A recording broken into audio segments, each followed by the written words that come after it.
Oke, dari tim mana yang bertanya dulu, Pak Amir? Ya, dari tim Muslim yang bertanya. Muslim dulu. Dari Muslim. Oke, silakan Ustaz Wafi atau Bang Juma. Lanjut, Bang. Oke, baik. Silakan Bang Juma. Baik, makasih banyak, Bang. Pertanyaan saya kepada teman Kristen yang ada di sini. Jadi iblis itu katanya adalah bisa menyamar, ya. Kalau di Islam itu iblis itu bisa merasuki manusia untuk nampak kelihatan baik, tetapi tujuannya adalah untuk menyesatkan manusia. Saya ingin bertanya kepada saudara, siapa yang mengajarkan Paulus mengatakan bahwasanya dosa itu harus dengan darah manusia? Silakan. Silakan, waktu masih ada. Dua pertanyaan. Ya, dua pertanyaan. Masih ada dua. Silakan Bang Ustadz Wafi karena masih. Iya, silakan.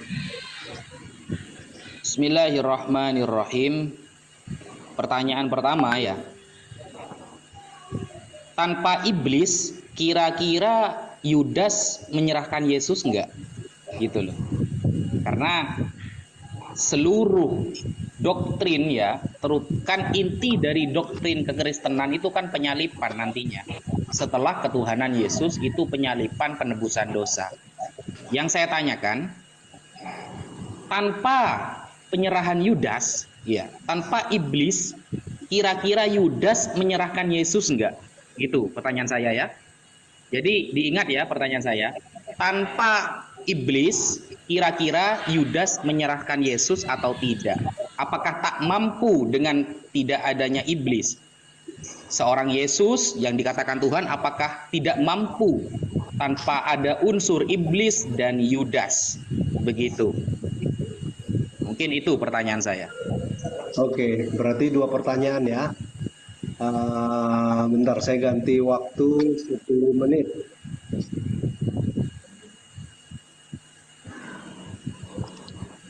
Tim dari Kristen sudah nangkap belum pertanyaannya?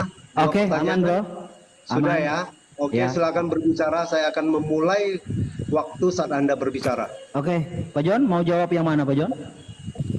Bro dulu aja, nanti aku lengkapi, Bro. Oke, jadi tentang siapa yang mengajari tentang darah manusia menebus dosa. Jadi tidak ada orang yang mengajari darah manusia bisa menebus dosa. Saya mulai dari Alkitab ya. Kita buka, saya open cam bro, bentar. Oke, saya stop ya. Ya, bentar, oke. Ini sayangnya Pak Amir TikToknya tidak diupdate, jadi kurang seru sih sebenarnya. Imamat 20. Terlalu main. Imamat 20 ayat 3. Oke. Aku sendiri akan menentang orang itu dan akan melenyapkan dia dari tengah-tengah bangsanya, karena ia menyerahkan seorang anak-anaknya kepada Molok dengan maksud menajiskan tempat kudusku dan melanggar kekudusan namaku yang kudus. Oke. Jadi di sini ada pernyataan Tuhan bahwa barang siapa menyerahkan anak-anaknya kepada Molok, ya, itu adalah menajiskan tempat kudusnya. Apa itu tempat kudusnya? Adalah tubuhnya. Kenapa? Karena Tuhan sudah menyatakan jauh sebelum Kristus hadir, Tuhan sudah membuat ketetapan yang akan menjadi penebus itu adalah baitnya, adalah tubuhnya, yaitu kami kenal Kristus Yesus.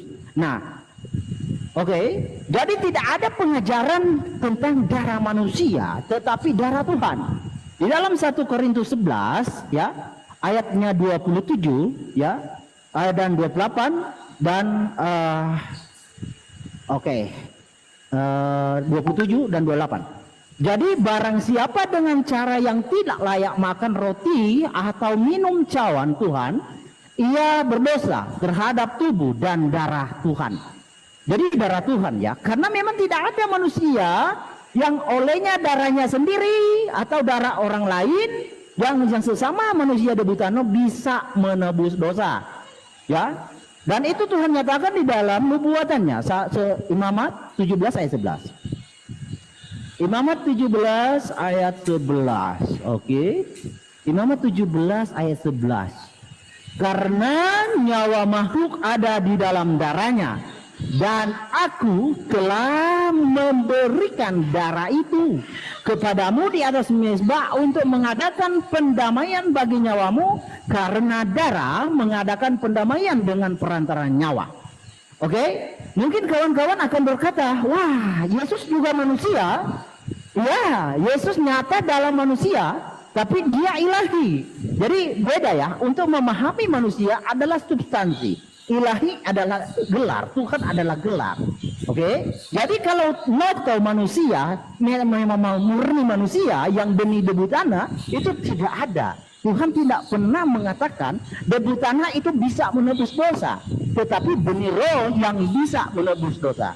Dikatakan di mana? Di dalam Mazmur 46. Mazmur 49, sorry bukan 46 ya, 49. Mazmur 49. Oke, 49 ayat 7, ayat 9, 8 dan 9. Tidak seorang pun dapat membebaskan dirinya atau memberikan tebusan kepada Allah ganti nyawanya, karena terlalu mahal harga pembebasan nyawanya dan tidak memadai untuk selama-lamanya. Jadi memang tidak ada manusia debu tanah yang bisa menebus dosa, hanya Tuhan.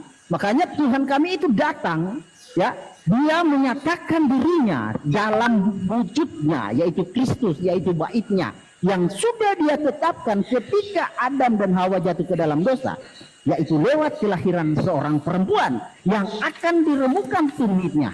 Tetapi nyatanya ada yang diajari tidak diremukkan. Nah, itu yang menjadi kekeliruan, nanti kita bahas ke depannya. Soal tentang apa tadi? Apakah Yudas itu punya andil? Yudas itu tidak punya andil, ya.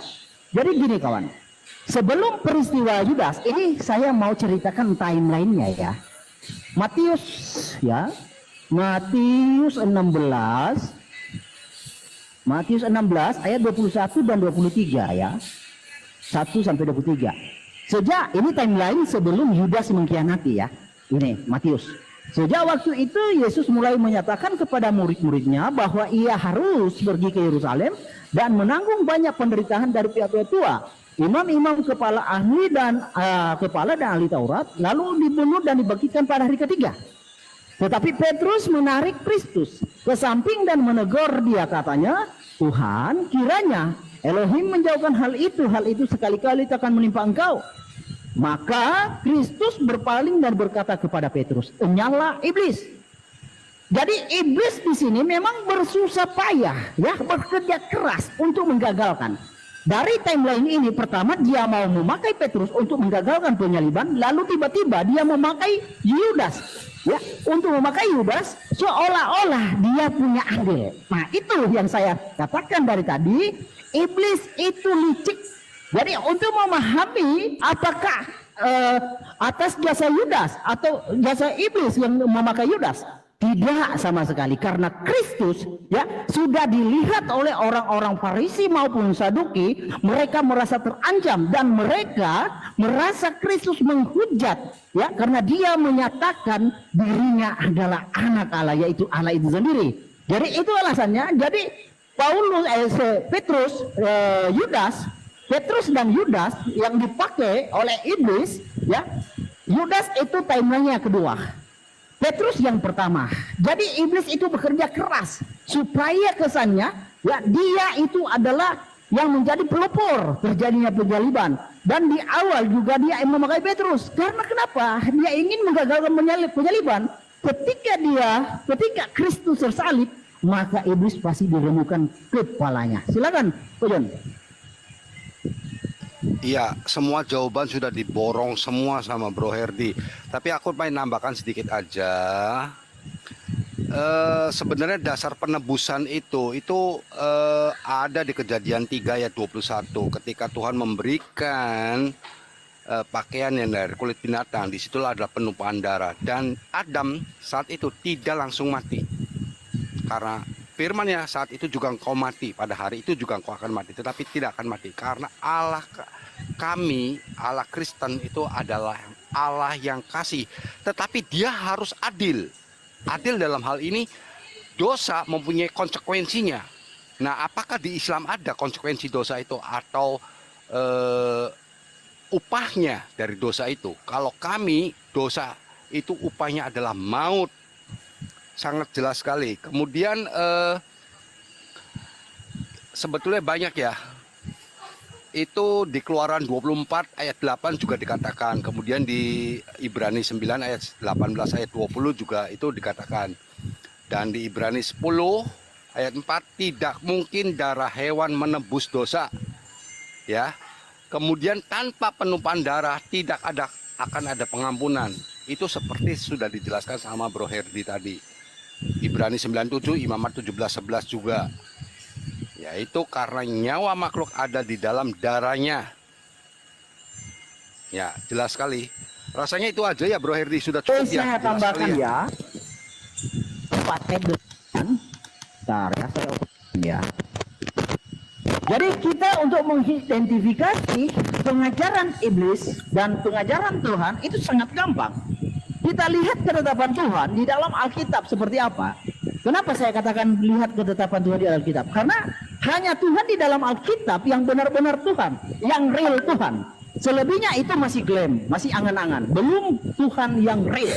Nah, di dalam Ulangan 24 ayat 8, kemudian mengambil darah itu dan menyiramkannya pada bangsa itu, serta berkata, inilah darah perjanjian yang diadakan Adonai dengan kamu, darah perjanjian dengan kamu berdasarkan segala firman.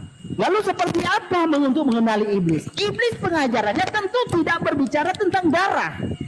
Karena iblis tidak tahu, ya, iblis tidak tahu seperti apa ketetapan Tuhan atas manusia supaya iblis itu remuk, supaya manusia itu selamat adalah darah perjanjian.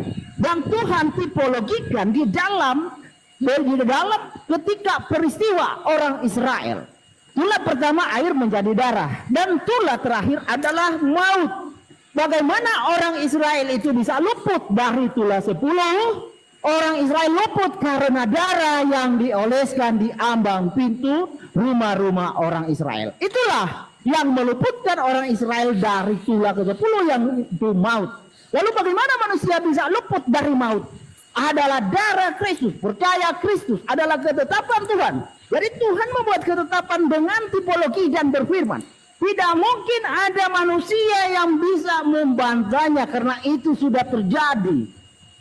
Ya, jadi kawan-kawan mengenali pengajaran iblis itu sangat gampang.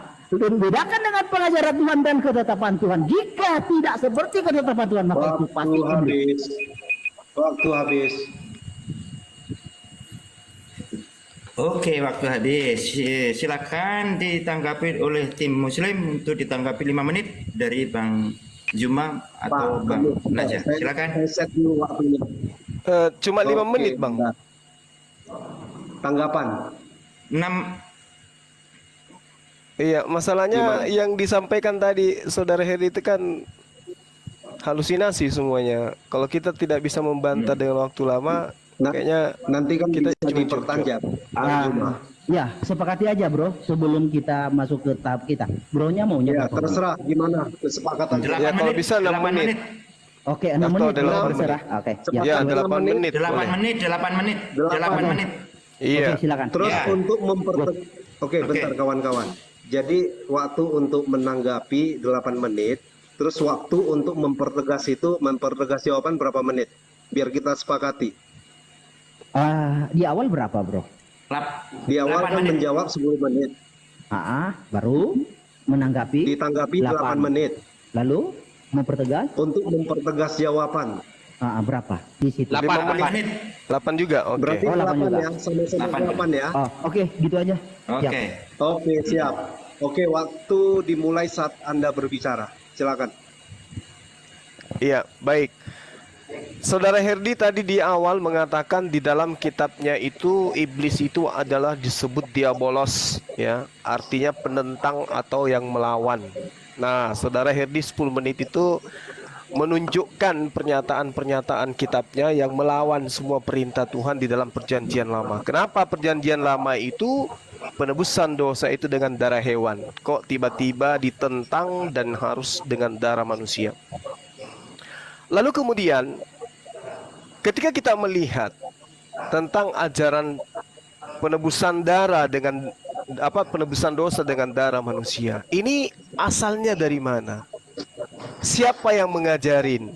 Sementara ketika saudara Herdi ditanya, apakah ada di dalam kitabnya orang Yahudi diajarkan menebus dosa dengan darah manusia? Dia mengatakan itu tidak ada. Lalu kemudian pintar-pintarnya dia mengambil kitabnya orang Yahudi di dalam Imamat 17 nomor 11. Padahal Imamat 17 nomor 11 itu adalah darah hewan. Karena nyawa makhluk ada di dalam darahnya, dan aku telah memberikan darah itu kepadamu di atas mezbah untuk mengadakan pendamaian bagi nyawamu. Karena darah mengadakan perdamaian dengan perantaraan nyawa. Darah apa? Darah hewan. Ini nanti dilawan ini, ditentang nanti ini. Makanya muncul diabolosnya di dalam Yohanes 8 nomor 44, iblislah yang menjadi bapakmu dan kamu ingin melakukan keinginan-keinginan bapakmu. Yang saudara Herdi tunjukkan ini keinginan-keinginan bapaknya Herdi dengan menunjukkan darah manusia sebagai penebus dosa. Makanya saya tanya tadi, siapa yang menginginkan? Ternyata Tuhan pencipta langit dan bumi tidak pernah menginginkan adanya korban penebusan dosa dengan darah manusia, apalagi darah Tuhan. Nah, di sini kelihatan ajaran iblis. Di mana ajaran iblis itu bertengger? Itu udah jelas di situ ya. Lalu kemudian ketika ditanya, dari mana Paulus ini mendapatkan ajaran penebusan dosa dengan darah manusia? Kita harus tahu Paulus itu lahirnya di Tarsus. Tarsus ini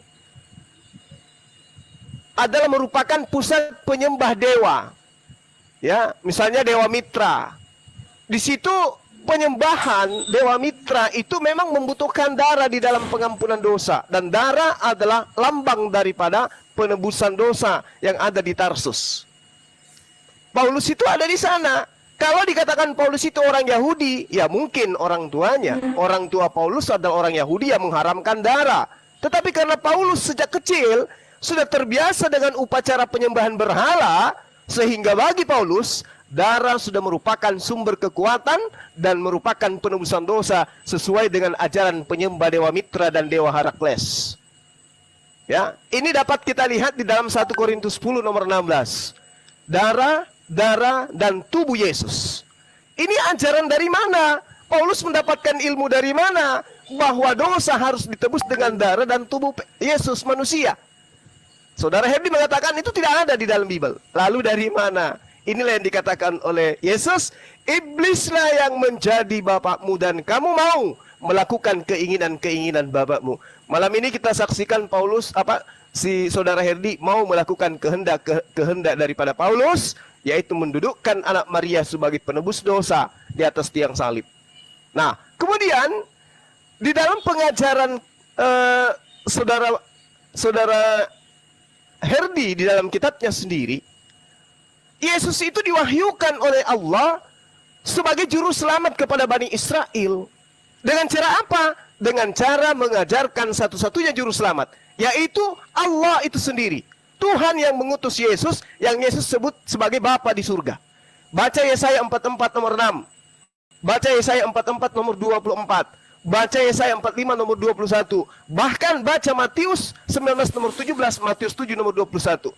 Tuhan selalu identik hanya kepada Allah. Juru selamat itu hanyalah Allah, dan Yesus mengajarkan untuk selamat nyembah hanya kepada Allah. Tidak ada itu darah di atas tiang salib. Demikian, silakan Dinda Wafi. Bismillahirrahmanirrahim. Mas Herdi barusan salah jawab ya. Saya tidak bertanya ikut andilnya Yudas di dalam penyaliban Yesus, Mas Herdi. Pertanyaan saya itu, tanpa iblis kira-kira Yudas menyerahkan Yesus atau tidak? Karena yang saya tanya iblis, bukan Yudasnya, bukan keikut andilannya. Kira-kira tanpa iblis Yudas itu menyerahkan Yesus apa enggak? Karena tanpa hasutan iblis, Yuda mah baik-baik saja ke Yesus gitu loh. Kan karena bisikan iblis dia menghasut Yudas, makanya Yudas dengan tanda kutip menjual Yesus kepada imam-imam seharga 30 keping perak. Jadi yang laku dijual bukan hanya gereja ya, Tuhan juga laku dijual dengan seharga 30 keping perak gitu loh. Jadi yang saya tanyakan itu, tanpa iblis Yudas menyerahkan Yesus apa enggak? Kemudian di dalam Imamat 17 nomor ke-11, Mas Herdi comot-comot ayat ternyata. Kemarin tadi malam bilang Mas John Timothy jangan comot-comot ayat. Sekarang teman Anda sedang comot ayat. Coba baca ayat setelahnya. Setelahnya kan jelas, karena darah itulah nyawa segala makhluk. Sebab itu aku telah berfirman kepada orang Israel, darah makhluk apapun janganlah kamu makan. Karena darah itulah nyawa segala makhluk. Setiap orang yang memakannya haruslah dilenyapkan. Lalu kita bandingkan dengan Yohanes 6.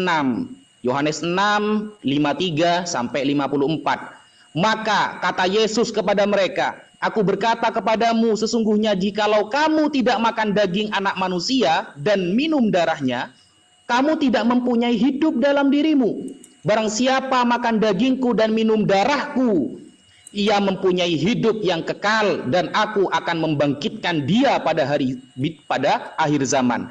Nah, antara Imamat dengan Yohanes di sini pinplan. Yang pertama pro ya kepada darah, yang kedua ternyata kontra kepada darah. Antara PL dan PB kok berbeda? Apakah Tuhannya berbeda? Kan katanya Anda sama Tuhannya. Lalu kita buka di dalam Wahyu 16 nomor 6. Di sana tertulis, karena mereka telah menumpahkan darah orang-orang kudus dan para nabi, engkau juga telah memberi mereka minum darah, hal itu wajar bagi mereka. Nah, penumpahan darah dan meminum darah itu bisa mendatangkan malapetaka. Sesuai di dalam Wahyu tadi. Ini kan pinplan namanya. Seolah-olah Tuhan di PL tidak sama seperti Tuhan di PB. Karena hukum-hukumnya jelas bertentangan itu. Jelas bertentangan. Coba dicermati lagi ya pertanyaan saya. Tanpa iblis, kira-kira Yudas itu menyerahkan Yesus atau tidak? Begitu. Karena kalau sampean jawab ikut andilnya Yudas, itu sudah pertanyaan lama. Maka monggo dijawab. Sekian dari saya. Oke, bentar. Ya, aku jawab dulu ya, Bro Herdi. Oke, Silakan silakan Pak John. Ya, Imamat 17:11 ini kenapa ya nggak mau dibaca keseluruhan? Karena sudah jelas dijelaskan sama Herdi. Karena darah mengadakan pendamaian dan perantaraan nyawa. Jelas sekali harus dengan darah. Dan di Kejadian 3:21, coba dibaca Kejadian 3:21. Jelas di situ. Yud-Heh-Wai-He sendiri yang menumpahkan darah hewan. Itu dasar penebusan dosa. Kemudian kalau dilihat lagi, iblis menjadi bapamu. Aduh, ini sintak ini dibaca lengkap lah. Iblis menyerahkan menjadi bapamu. Itu dilihat di mana konteks ayatnya. Jangan main comot-comot ayat. Kebiasaan sekali. Jelas sekali juga dikatakan di itu darah penebus. Tanpa penumpahan darah tidak ada penembusan, seperti dijelaskan dalam Imamat 17 ayat 11, Ibrani 9:2, Ibrani 9:7, jelas sekali dikatakan. Dan darah Yesus itu yang menebus kita. Jelas sekali. Jelas sekali. Kenapa nggak bisa ngerti-ngerti ya? Kenapa dicomot-comot ya? Oke, lanjut Bro Herdi. Ya, oke. Jadi kawan-kawanku memang saya harus kerja ekstra ya. Di dalam Imamat ya 17 ayat 11 ya. Saya bacakan lagi ya. Karena nyawa makhluk ada di dalam darahnya, dan aku telah memberikan darah itu kepadamu di atas mezbah untuk mengadakan pendamaian bagi nyawamu. Karena darah mengadakan pendamaian dengan perantaraan nyawa. Jadi yang diasumsikan di sini kan darah hewan, oke? Iya, darah hewan itu sifatnya sementara, tetapi darah Tuhan itu yang satu kali untuk selama-lamanya, ya. Dan itu kan dikatakan kepada orang Israel. Kemudian Musa mengambil darah itu menyiramnya kepada bangsa itu serta berkata, inilah darah perjanjian yang diadakan Tuhan Adonai dengan kamu. Jadi darah perjanjian ini antara umat manusia dengan Adonai, dan Israel dengan Adonai, bukan dengan hewan. Kenapa bukan dengan hewan? Karena darah hewan itu mustahil bisa menebus. Darah hewan itu sifatnya temporer, makanya Yom Kippur itu berulang-ulang. Di sini datanya Ibrani 10 ayat 4. Di Ibrani 4 ayat 10. Ibrani 10 ayat 4. Oke. Nih. Sebab tidak mungkin darah lembu jantan atau darah domba jantan menghapuskan dosa. Iya, memang tidak mungkin. Karena hanya sifatnya temporer, sementara 1 tahun 1 kali. Jadi ditutup sementara setahun. Tahun kemudian Yom Kippur lagi, tutup lagi. Kayak gitu. Lalu supaya tidak berulang-ulang, darah siapa yang layak? Ya. Bukan darah manusia, bukan darah hewan, domba, bukan. 1 kali untuk selama-lamanya adalah darah Tuhan. Tadi sudah saya baca bahwa di dalam 1 Timotius 11 ayat 26 27 sampai 28. Jadi barang siapa dengan cara yang tidak layak makan roti atau minum cawan Tuhan, ia berdosa terhadap tubuh dan darah Tuhan. Kristus mengkonfirmasi di dalam Markus 14 ayat 24 dikatakan, dan ia berkata kepada mereka, Kristus berkata kepada mereka, inilah darahku, darah perjanjian. Ya, perjanjian Musa dengan orang Israel. Tadi yang saya bacakan, yang ditumpahkan bagi banyak orang, darahku, darah Tuhan. Ya, lalu juga di dalam Matius 26 ayat 28 sesudah Matius 26 ayat 28 27 dulu ya. Sesudah itu ia mengambil cawan, mengucap syukur lalu memberikan kepada mereka dan berkata, minumlah kamu semua dari cawan ini, sebab inilah darahku, darah perjanjian yang ditumpahkan bagi banyak orang untuk pengampunan dosa. Jadi pengampunan dosa di dalam orang Israel, darah hewan itu hanya sebatas tipologi, gambaran bayangan yang akan datang yang lebih besar, yang menyelesaikan 1 kali untuk selama-lamanya adalah darah Tuhan, yaitu Kristus Yesus. Bertobatlah.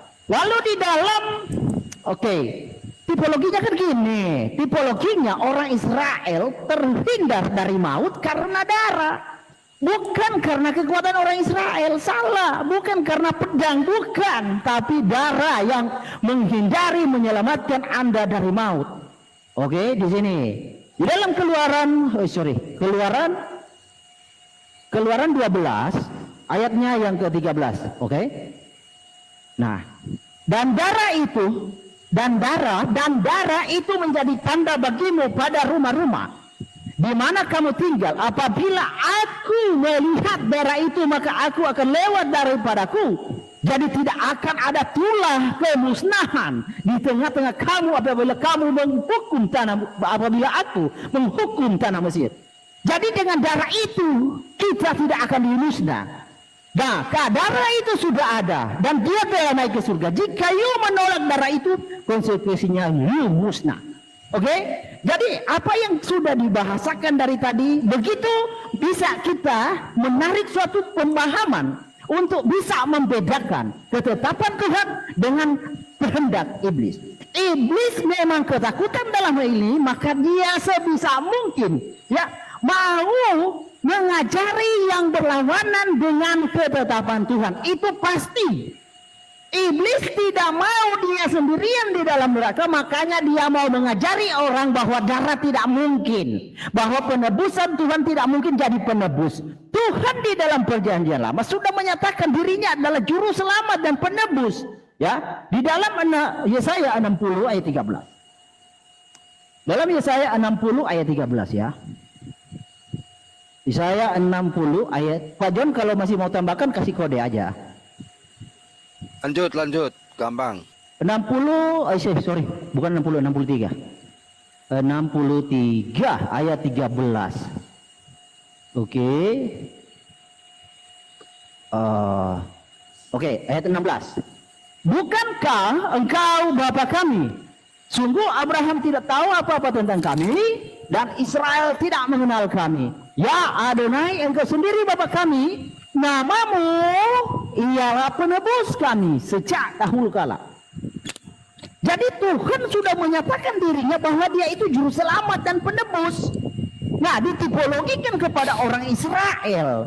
Itu tipologi bayangan yang akan terjadi. Jadi Israel adalah prototipe Tuhan untuk karya Tuhan untuk menggenapi sang Mesias tersebut. Ya, bukan dalam bentuk perkataan saja, tetapi dalam bentuk tindakan yang kita sebut itu namanya tipologi. Jadi tipologinya orang Israel itu selamat dari maut karena darah. Tulah ke-10 itu adalah maut, dan orang Israel luput dari maut karena darah. Bukan karena pedang atau bukan karena tombak, tapi murni itu karena darah Tuhan. Waktu habis. Amin.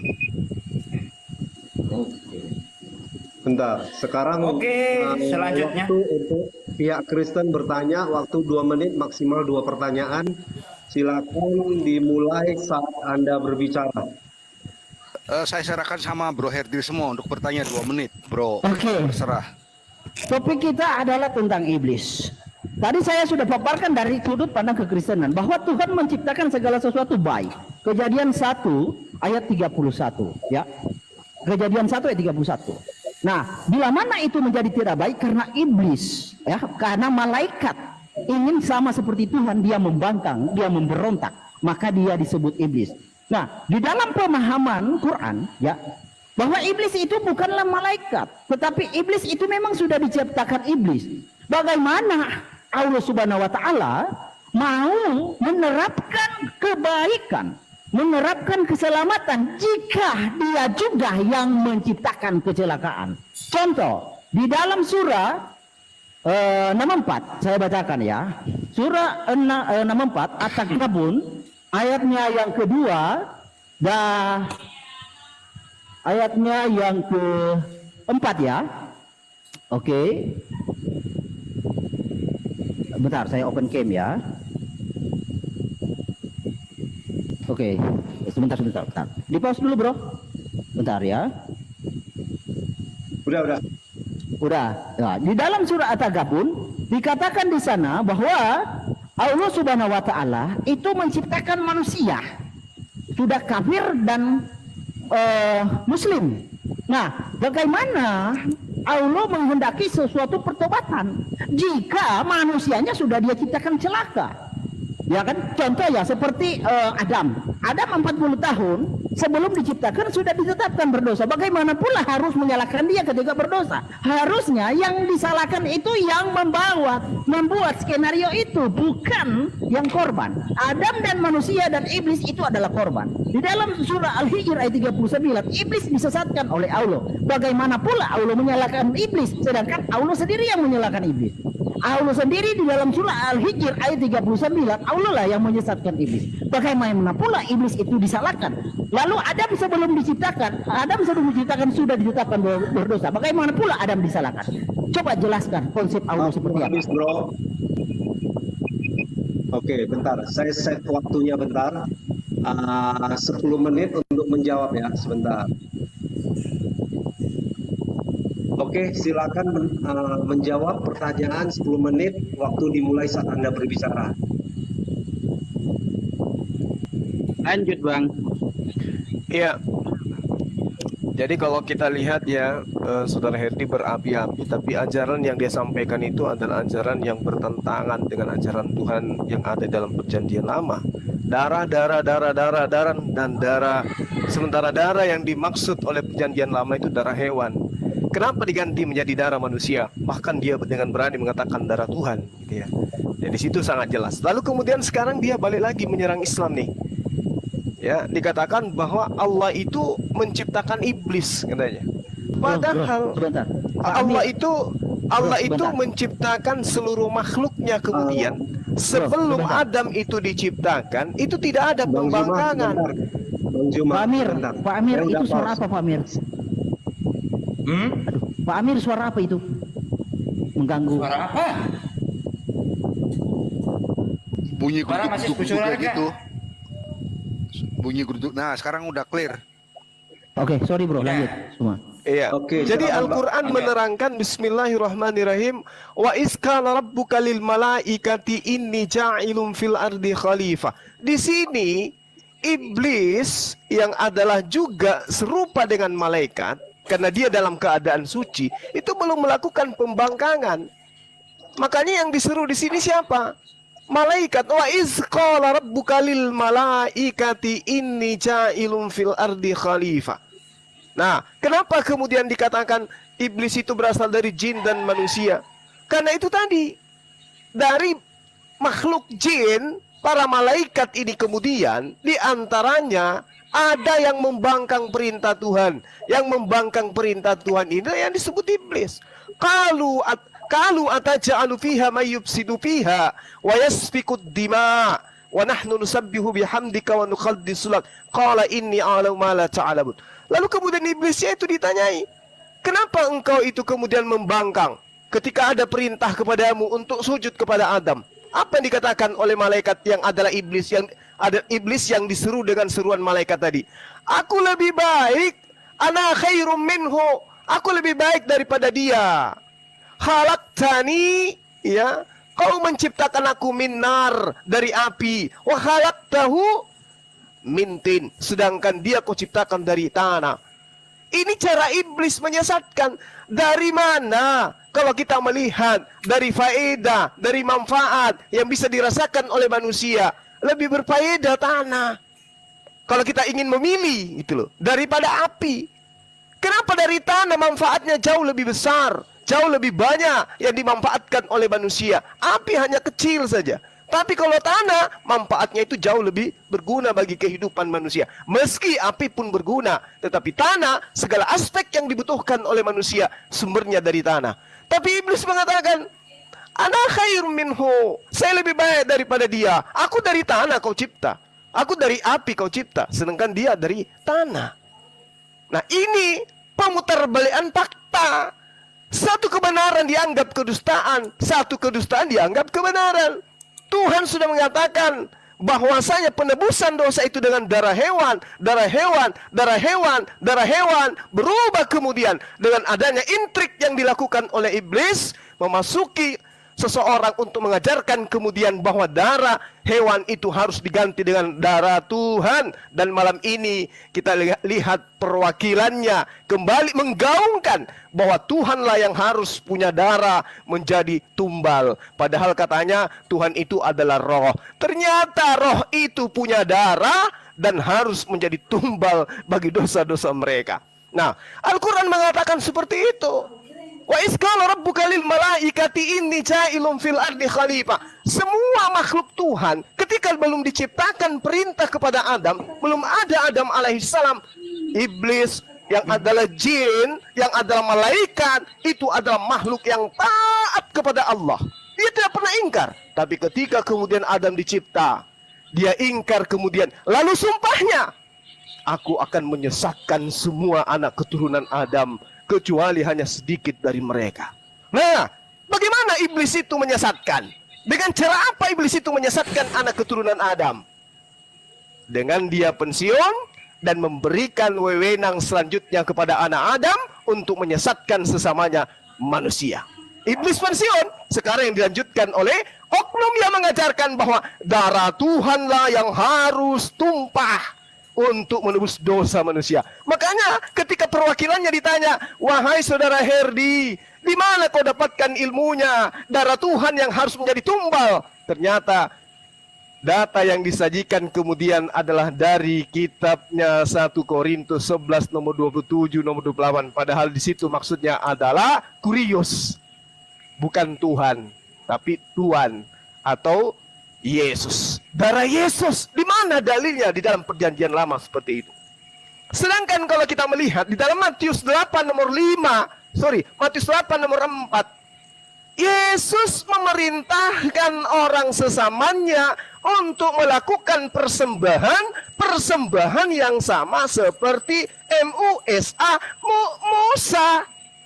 Tidak ada yang dicontohkan, tidak ada diperintahkan oleh Yesus bahwa darah, ketika dia mengatakan inilah darahku, inilah dagingku, ternyata yang dimaksud Yesus di sana anggur, daging yang dimaksud di sana roti. Tiba-tiba wakil daripada si iblis ini menggantikan anggur dan roti itu menjadi darah dan daging beneran, menjadi ajaran kanibal. Ini yang harus ditegaskan kepada umat manusia. Di mana iblis sekarang bertengger? Silakan Anda pikirkan. Silakan Dinda Wafi lanjutkan. Oke, bismillahirrahmanirrahim. Mas Herdi tadi coba kita fokus Mas Herdi ya. Kita fokus kepada masalah iblis. Jangan kemana-mana gitu. Biar tidak melebar. Nanti kayak tadi malam kan akhirnya Bas John Timothy kabur duluan gitu. Di dalam surah Al-Hijr ayat ke-39 ketika iblis mengatakan aghwaytani, lafal aghwaytani, engkau telah menjadikan aku tersesat ya Allah. Nah, di dalam Al-Quran Mas Herdi, kalau Anda hanya nyomot-nyomot ayat, ya saya kembalikan kalimat ini ya, maka tidak akan bisa difahami. Kalau ayat itu masih bersinggungan dengan ayat setelahnya. Coba kita buka di dalam surah Al-Hijr ayat ke-40-nya. Di sana kan jelas, illa ibadaka minhumul mukhlasin. Kecuali orang yang tidak akan disesatkan oleh iblis, hamba-hambamu yang terpilih di antara mereka. Nah, surah An-Nisa menegaskan Mas Herdi, wa idza asabakum min hasanatin faminallah. Ketika kalian melakukan kebaikan berarti itu dari Allah. Wa idza asabakum min sayyi'atin famin nafsik. Ketika ada hal yang terjadi kejelekan pada diri kamu, maka itu dari diri kamu sendiri. Ini menunjukkan apa? Bahwa makhluk seperti iblis, manusia itu memiliki yang namanya ikhtiar. Nah, ikhtiar ini Allah memberikan makhluk ini akal sehingga dia bisa memilih mana yang baik, mana yang tidak. Kalau konsep iblis, karena dia sudah aba wastakbaro, di awal saya sudah menerangkan. Aba dia menentang, wastakbaro kemudian sombong. Akhirnya dengan kesombongan dan penentangan itu Allah menurunkan azab kepada dia. Dengan cara dia akan menjadi penyesat. Tanpa ada penentangan ya, tanpa ada kesombongan dari iblis, maka itu tidak akan terjadi. Beda dengan pertanyaan saya barusan Mas Herdi kepada Anda yang sampai detik ini tidak bisa Anda jawab. Ketika iblis tidak mengganggu Yudas, apakah Yudas menyerahkan Yesus? Kan tidak dijawab. Anda dari awal hanya membahas darah-darah di mana Tuhan dihakimi makhluknya sendiri itu ya. Ironis saya mendengar ya, karena Tuhan dihakimi makhluknya sendiri sampai antara Tuhan PL dengan Tuhan PB itu saling gontok-gontokan antara ayat dengan ayat yang lain. Karena hukumnya berbeda, perspektifnya berbeda. Nah, ketika Anda sibuk menjelaskan tentang darah, Anda lupa. Di sana ada ikut andilnya iblis. Nah, yang saya tanyakan itu kan bukan keikut andilannya iblis. Yang saya tanyakan, andaikan iblis tidak mengganggu Yudas, apakah Yudas bisa menyerahkan Yesus? Dan itu tidak Anda jawab sampai detik ini. Begitu loh. Sedangkan konsep iblis di dalam agama Islam itu sudah jelas. Ketika dia sudah menentang perintah Allah dan sombong, karena sombong ini termasuk dosa yang tidak diampuni oleh Allah Subhanahu wa taala. Kenapa? Karena sombong ini adalah satu sifat yang hanya bisa dimiliki Al-Khaliq, yang menciptakan. Kok dipakai sama iblis sifat itu? Makanya sombong termasuk ummul kabair, ibunya dosa-dosa besar, seperti itu. Sehingga ketika Anda membawakan surah Al-Hijr 39 tidak diteruskan sampai ayat ke-40-nya, ya blunder akhirnya. Seperti itu. Dan dalam memahami iblis Herdi, Anda itu harus tahu istilah iblis dulu, begitu loh. Mungkin sekian dari saya. Oke, Waktu menanggapi 8 menit sebentar. Saya set dulu ya. Aku jawab ya, Bro Herdi, sebentar ya. Oke, silakan saat Anda berbicara waktu akan dimulai. Silakan. Oke, kenapa aku turun kemarin? Karena kemarin punya kredit, ada yang kesurupan gitu dan kejang-kejang. Jadi aturan mainnya nggak jelas gitu loh, yang sudah disepakati. Kemudian soal Yudas tuh manusia tuh punya free will Pak, tanpa iblis pun dia bisa berbuat jahat Pak, itu saja. Kemudian saya ingin tanyakan, mempertegas lagi pertanyaan dari Herdi. Ini Allah yang menyesatkan iblis, kemudian iblis menyesatkan Allah. Apakah Allah ini yang merencanakan untuk menyesatkan manusia itu loh? Enggak dijawab itu loh pertanyaannya.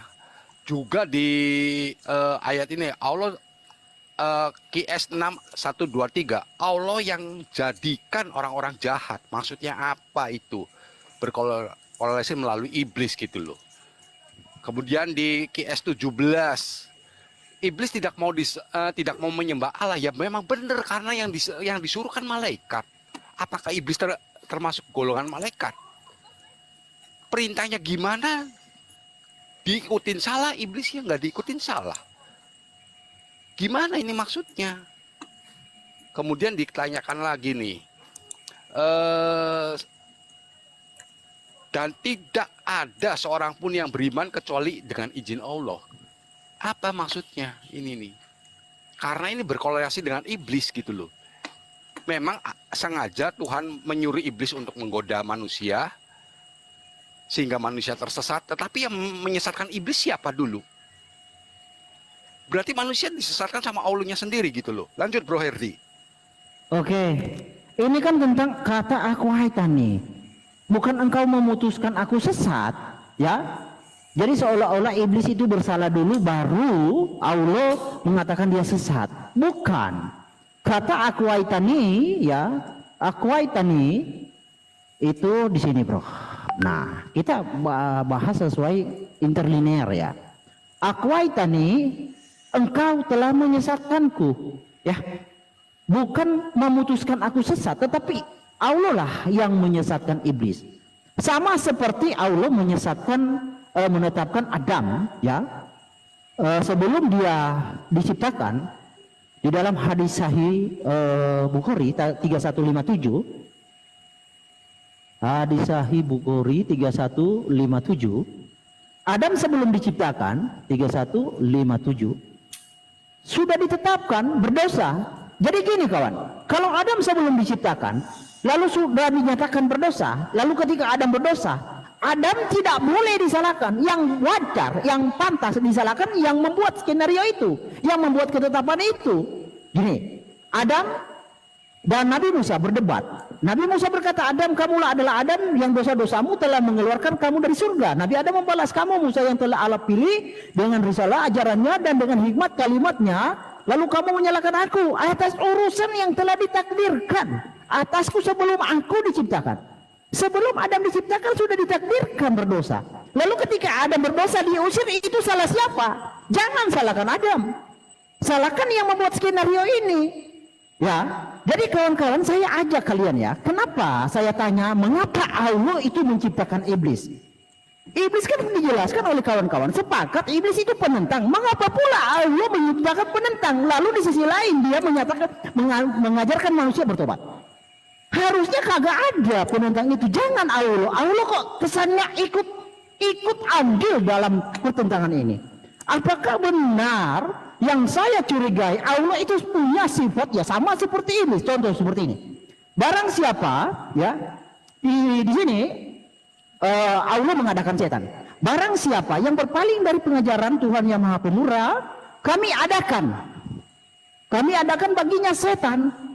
Ya, menyesatkan, maka setan itulah yang menjadi teman yang selalu menyertainya. Ya, ini di surah As-Zukhruf ayat 36.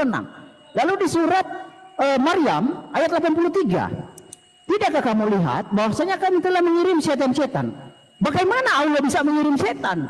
Itu kepada orang-orang kafir untuk menghasung mereka berbuat maksiat dengan sungguh-sungguh. Harusnya Allah mengajarkan orang-orang bertobat, bukan berbuat maksiat. Bagaimana bisa Allah punya sifat yang sama dengan iblis? Bagaimana kawan-kawan itu salah?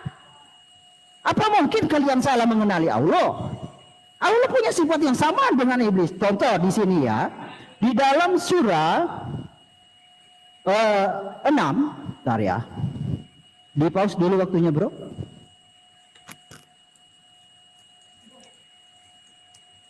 Oke, Allah surah 38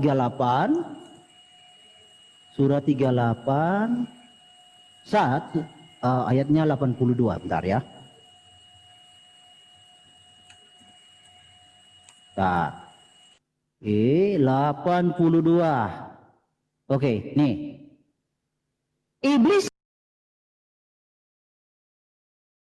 Nah, 82. Oke, nih. Iblis. Oke, nih. Iblis. Oke, nih. Iblis.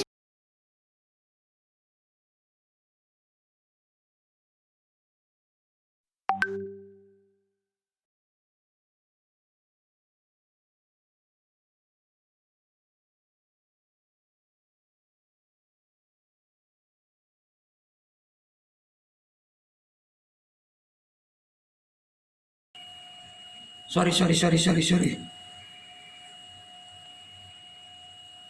Sebentar. Saya masukkan lagi. Halo, sebentar. Saya masukkan lagi. Ya Allah.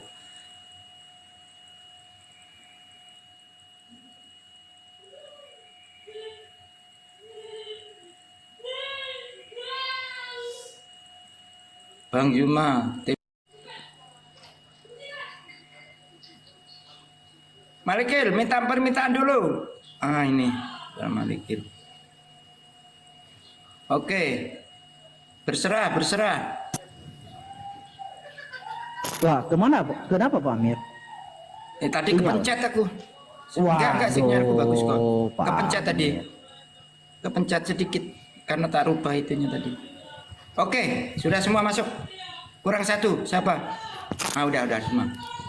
Oke, tadi di menit berapa? Masih ingat, bro? Bentar ya.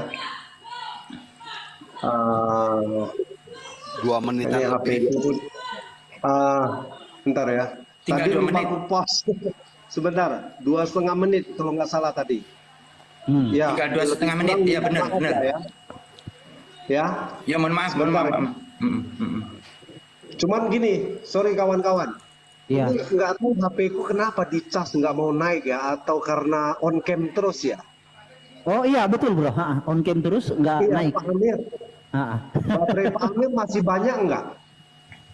Oh, masih. Masih ya, nggak apa-apa. Seandainya tiba-tiba HP saya mati, Pak Amir lanjutin ya.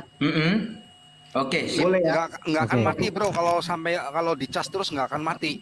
Nggak akan mati, Ini bro. turun, persennya turun terus. Oh, Chargernya harus dibalik. diganti. Chargernya harus Bukan. diganti. Kabel chargernya yang dicolokan itu dibalik, bro. Dibalik, tuker. Sudah ditukar. Sudah beberapa kali ganti kabel pun, saya kira. Bukan, tuker kayak gimana ya? Posisi, kan? Sebentar. Ya, Posisinya posisi dibalik, kan? chargernya. Iya. Iya, Sama tahu, kontaknya. paham. Iya. Oh, udah. Oh. Udah. Siap. Oke, nggak apa-apa. Silakan lanjut aja. Nanti kalau tiba-tiba saya mati, Pak Amir tetap liatin waktu ya. Siap. Nggak ada itu lagi bro. HP satu lagi. Iya, mau keluar lagi, nggak apa-apa, lanjutin aja dulu ya. Silakan Ya nanti Oh, keluar ya, nanti nanti aku masuk yang- lagi gitu loh. Enggak apa-apa, Keluar kita nanti tunggu. lagi. Kalau memang ada HP yang bisa dikondisikan, kita tunggu, bro. Nggak apa-apa. Oke, lanjut? Bentar Oke. ya. Gimana ya? Lanjut aja dulu lah. Iya, wes. Oke, saya lanjutkan ya. Sorry kawan-kawan, tadi putus di Allah dengan iblis itu punya sifat yang sama. Di dalam Al-Hijr ayat 39 ya, iblis berkata, Allah, karena engkau telah menyesatkanku, sungguh aku akan menjadikan kejahatan terasa indah bagi mereka di bumi, dan sungguh aku akan menyesatkan mereka semua. Jadi iblis tugasnya di sini akan membuat kejahatan terasa indah. sama dengan sifat Allah Subhanahu wa taala di dalam surah ini ya. Surah 6, Surah 6 ayat 122. Surah 6 ayat 122. Oke.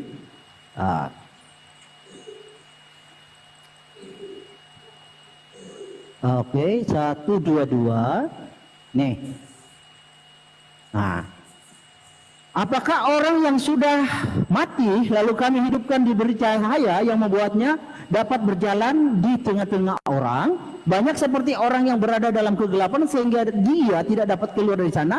Demikianlah dijadikan terasa indah bagi orang-orang kafir apa yang mereka kerjakan. Sebenarnya di sini ada kata kami, kata nunnya ya. Jadi demikianlah kami jadikan. Nah, coba kita lihat di dalam Quran yang lain ya. Contoh. Nah, demikianlah kami jadikan orang yang kafir itu memandang baik apa yang telah mereka kerjakan. Jadi Allah membuat apa orang baik kerjakan, kejahatan orang baik orang kafir kerjakan, kejahatan yang dikerjakan oleh orang kafir dipandang baik, dibuat oleh Allah dipandang baik. Allah punya sifat yang sama dengan iblis. Bagaimana kalian bisa membedakan? Nah, contoh di dalam surah 2 ayat selanjutnya. Demikian pula pada setiap negeri kami jadikan orang-orang jahatnya. Jadi Allah yang memang benar-benar menjadikan orang jahat. Lalu di satu sisi Allah menuntut orang itu bertobat. Kan kurang kerjaan namanya. Sebagai pembesar agar melakukan tipu daya di sana, padahal mereka hanya menipu diri sendiri tanpa menyadarinya. Jadi ini yang harus dipahami kawan. Kalian akan susah untuk mengenali siapa Allah. Karena Allah punya sifat ganda. Sifat menyesatkan, sifat menuntun. Bagaimana pula kalau Anda adalah makhluk yang lemah, lalu Anda digoda oleh Allah Subhanahu wa taala. Contoh, kata di dalam Al-Hijr 39 kan hanya 42 kan hanya orang-orang yang kafir. Lalu sedikit waktunya ya. Tapi ya yang saya tekankan bahwa kenapa Allah itu menciptakan iblis? Kenapa? Waktu habis. Sebentar. Aku doubling turun dulu ya Pak Amir ya. Nanti masuk lagi ya Pak Amir, doubling. Oke. Nanti saya masukkan lagi. Silakan. Waktu 8 menit untuk mempertegas jawaban. Silakan dari pihak Islam. Bang, saya dulu Bang ya, biar saya ingat ini. Silakan. Saya biar ingat poinnya gini loh. Jadi Mas Herdi barusan mengatakan Allah gak punya kerjaan. Dia yang menjadikan kesesatan dan dia juga yang menjadikan kebenaran. Nah, Mas Herdi perlu kamu ingat ya. Kalau konsep seperti itu sebenarnya ada di dalam kitab Anda, jangan dibawakan ke kita, gak laku Mas Herdi, gitu loh. Kenapa? Saya jawab dulu secara perspektif Islamnya ya. Allah ketika menyuruh iblis sujud, dia aba wastakbaro, menentang dan takabur, sombong, sehingga Allah memberi izin. Tanpa izin Allah dia tidak akan bisa menyesatkan. Allah memberi izin ketika iblis mengatakan Robbi arini anzur ilai, ya Allah berikan aku kesempatan hidup sampai hari kiamat, seperti itu, untuk mengganggu manusia. Oke, Allah kasih izin. Ini namanya Tuhan, gitu loh. Kemudian di dalam surah Al-Baqarah ayat 213 di sana secara tegas mengatakan kanan nasu ummatan wahidah. Dulunya manusia itu adalah umat yang satu. Faba'atsallahu nabiyyin. Kemudian Allah mengutus para nabi. Tujuannya apa? Mubasyirina wa mundzirin. Menyampaikan kebenaran dan mewanti-wanti atas kemaksiatan. Wa anzala ma'ahumul kitaba bil haqqi, dan Allah menurunkan kepada para nabi itu kitab yang menerangkan tentang kebenaran. Tujuannya liyahkuma bainan nas, untuk menghukumi di antara manusia fi makhtalafu fihi, antara apa-apa yang mereka perselisihkan. Itu tujuan Allah menurunkan para nabi. Nah, konsep yang Anda baca dari tadi sebenarnya itu ada dalam kitab Anda sendiri. Coba kita buka contohnya di dalam 1 Raja-Raja. Nomor 22 ya, pasal 22 nomor 23. Di sana dikatakan, karena itu sesungguhnya Tuhan telah menaruh roh dusta, duar. Tuhan telah menaruh roh dusta kepada siapa? Ke dalam mulut semua nabimu ini. Siapa berarti yang nyuruh kesesatan? Siapa yang menyuruh berdusta? Siapa yang nyuruh bohong-bohong? Siapa yang nyuruh comot-comot? Tuhan Anda gitu loh. Karena roh dusta itu datang dari Tuhan Anda ke semua nabimu ini, sebab Tuhan telah menetapkan untuk menimpakan malapetaka kepadamu. Duar. Ternyata kamu ketabuk kitab kamu sendiri, Herdi. Kenapa Tuhan menimpakan malapetaka kepada apa yang telah Tuhan perbuat ke makhluknya? Tuhan kan menaruh roh dusta ke makhluknya, terus Tuhan kesal sendiri. Tuhan yang naruh roh dusta, ternyata Tuhannya yang menyesal gitu loh. Kan lucu, Tuhan macam apa ini? Lalu membuat malapetaka ke makhluk tersebut. Ini kan konsep apa-apaan ini namanya. Tuhan kok ngakalin makhluknya sendiri, sehingga Tuhan punya kepuasan menimpakan malapetaka ke ciptaannya. Bukankah Tuhan ini juga mempunyai sifat yang sama seperti iblis kalau seperti itu? Ya sama seperti iblis kalau begitu. Jadi Tuhan yang menyesatkan, Tuhan yang kesel sendiri, marah sendiri, menurunkan malapetaka sendiri. Aneh.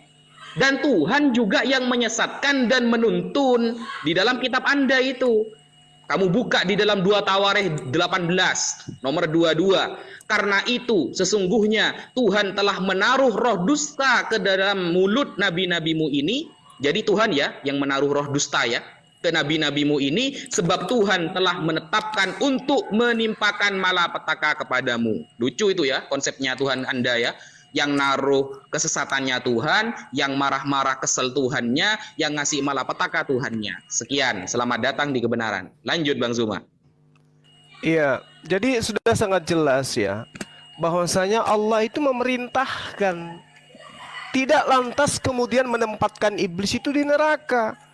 Memerintahkan untuk bersujud. Dia yang sombong, dia yang enggan untuk bersujud karena menganggap dirinya itu adalah bangsa yang lebih mulia. Ya sama seperti penerusnya, diperintahkan bersujud gak mau karena merasa dirinya lebih tinggi katanya. Ajarannya dari Yerusalem katanya. Gak mau sujud kepada Tuhan. Nah, terkait dengan apa yang Anda jabarkan tentang Al-Quranul Karim, pahami. Kalau Anda mengatakan Allah dan iblis itu tidak bisa dibedakan, justru di kitab Anda itu yang nyata. Tuhan Anda itu yang itu. Contoh, kita lihat. Tuhan Anda adalah roh. Iblis juga adalah roh. Seperti apa Anda membedakan? Bingung kan? Tidak bisa Anda membedakan itu. Nah, lalu kemudian berdasarkan dalil. Coba Anda lihat di dalam Matius 4 nomor 1. Maka Yesus dibawa oleh roh ke padang gurun untuk dicobai oleh roh iblis.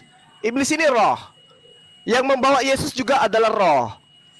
Dan Tuhan Anda adalah roh. Tuhan Anda di sini yang mana ini? Semuanya roh di sini. Yang membawa Yesus kepada roh adalah roh. Yang mencobai Yesus adalah roh. Yang membawa Yesus juga adalah roh. Tuhan Anda yang mana? Bingung kan? Ya bingung. Lalu kemudian di dalam Lukas 22 nomor 31. Cimon, lihat. Iblis sudah diberi izin untuk menguji kalian. Seperti gandum dipisahkan dari kulit sehingga yang baik dipisahkan dari yang buruk. Iblis diberi izin untuk menguji. Ternyata yang menguji itu adalah iblis.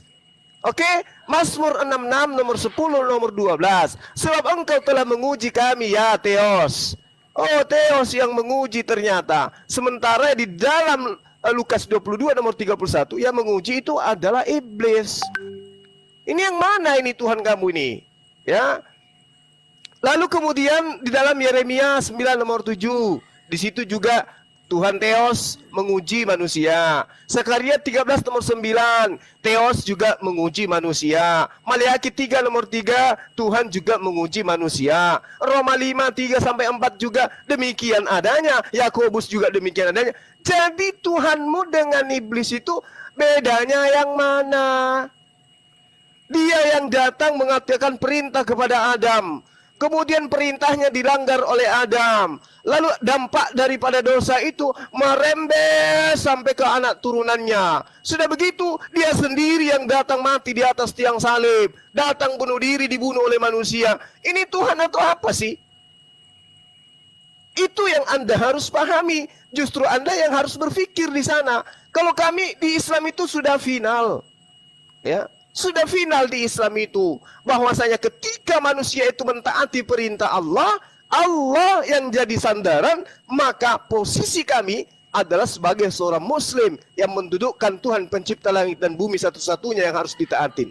Sedangkan di dalam kitab saudara, seperti yang saya uraikan pertama kali saya bertanya, siapa yang mengajarin Anda menebus dosa dengan darah manusia? Kata Anda tidak ada di dalam kitab kami. Tapi Paulus yang mengajarkan itu.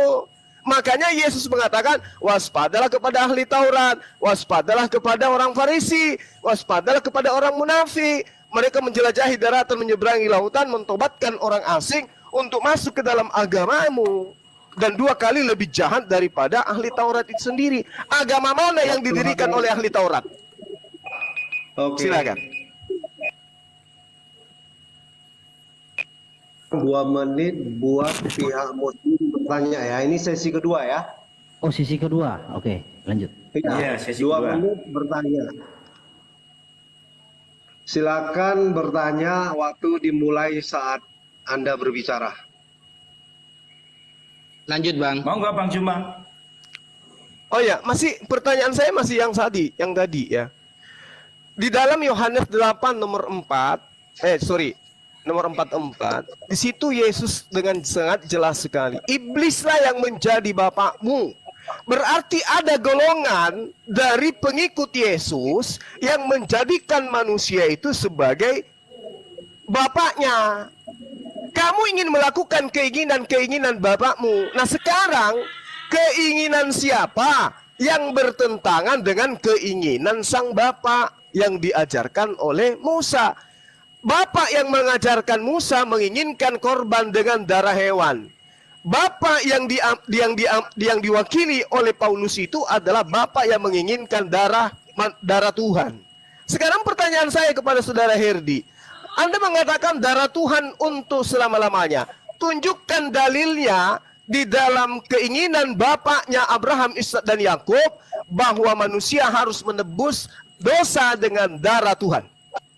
Tunjukkan dalilnya. Jangan Anda tunjukkan dalil dari bapak Anda, yaitu Paulus. Silakan.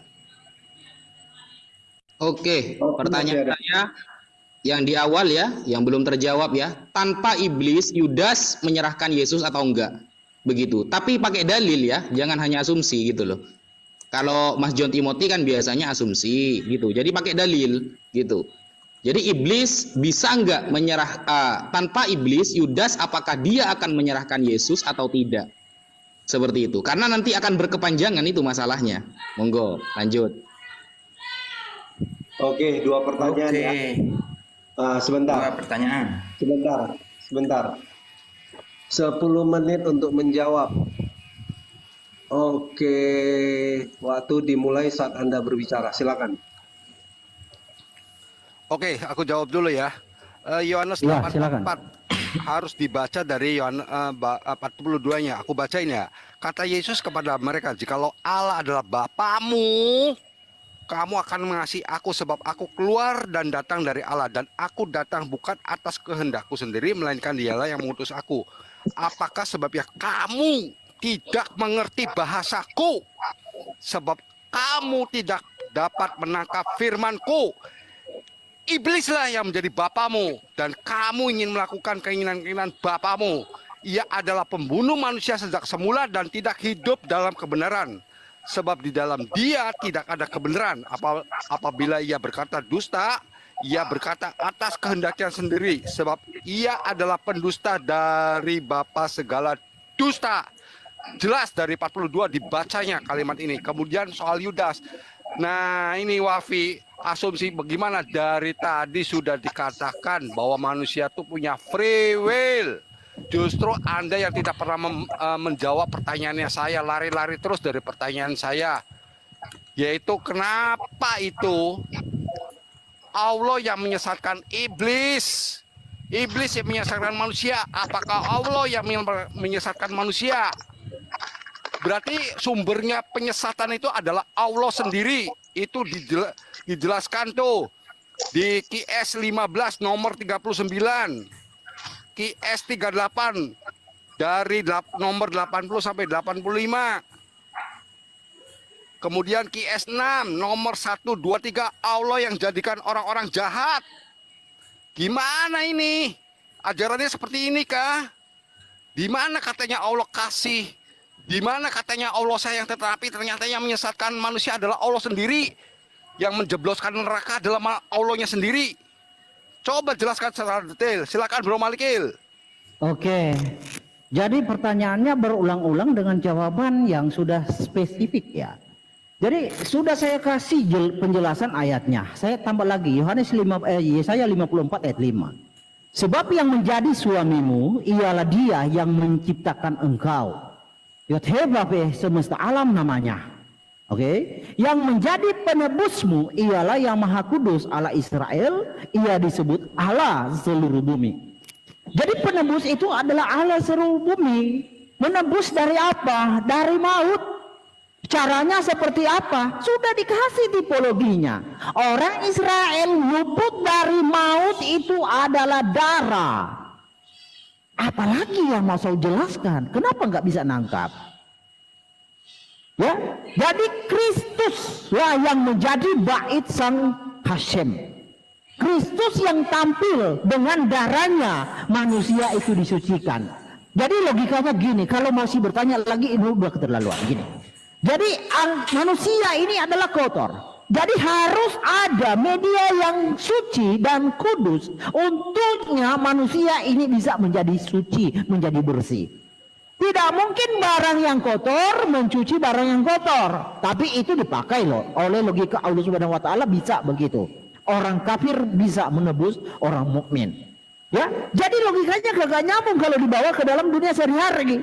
Tetapi di dalam Alkitab Kristus yang adalah suci kudus ya oleh darahnya sehingga manusia itu bisa ditebus, bisa disucikan. Sebab nyawa ada di dalam darah. Nah, nih saya kasih lihat ya. Nah, saya bukan mau mencari pembenaran, tapi saya kasih kisi-kisinya biar kalian mengerti. Muhammad berkata di dalam hadis Sahih Muslim. Hadis Sahih Muslim 40-40. Muhammad berkata, sesungguhnya setan berjalan dalam tubuh manusia melalui aliran darah. Jadi setan itu ada diam di dalam manusia.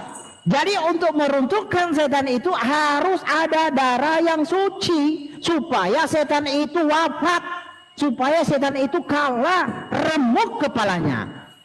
Nah, dengan remuk kepalanya setan dinubuatkan bahwa sang keturunan perempuan dari keturunan perempuan akan diremukkan tumitnya.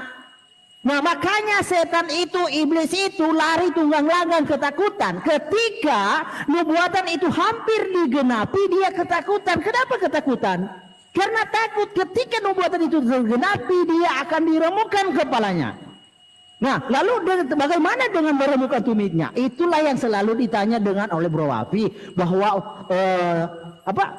iblis itu punya andil, punya ini. Tidak, nubuatannya iblis akan meremukkan tumitnya. Yang ditanya berulang-ulang sudah dijawab tadi. Sekalipun Yudas itu tidak dirasuki iblis, ada suatu nubuatan yang sudah menyatakan itu. Dan itu terjadi. Nah, dalam pemahaman kita ini, iblis itu sangat identik. Ya, sangat identik berseberangan dengan pengajaran Tuhan.